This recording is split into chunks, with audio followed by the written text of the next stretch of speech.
আসসালামু আলাইকুম রহমতুল্লাহ। এটা হচ্ছে আমাদের দক্ষিণ পায়ে নোয়া বাইতুল আকরাম মসজিদের কবরস্থান। এখানে এই যেটা দেখতে পাচ্ছেন মরহুম মোহাম্মদুল্লাহ মিয়া, এটা হচ্ছে আমার দাদা হয়। আর দাদার মৃত্যু তারিখ হচ্ছে 29/5/2018, রোজ মঙ্গলবার উনি নিজবারে ইন্তেকাল করেছেন। আর এটা হচ্ছে আমার যেটা মরহুম সিদ্দিক মিয়া, উনি মারা গেছেন 20/2/2022 সকাল 11টায় মর্মান্তিক দুর্ঘটনায় মারা গেছেন। তার পাশে অনেকগুলো কবর। আর এটা হচ্ছে আমার কাকা মরহুম মোশাররফ হোসেন, তিনি মৃত্যুবরণ করেছেন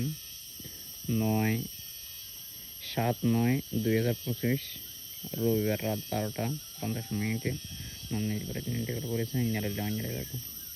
এটা হচ্ছে কবরস্থান, যেখানে মানুষে ধনী বলেন গরিব বলেন সবাই আসি, এখানেই থাকতে হয়।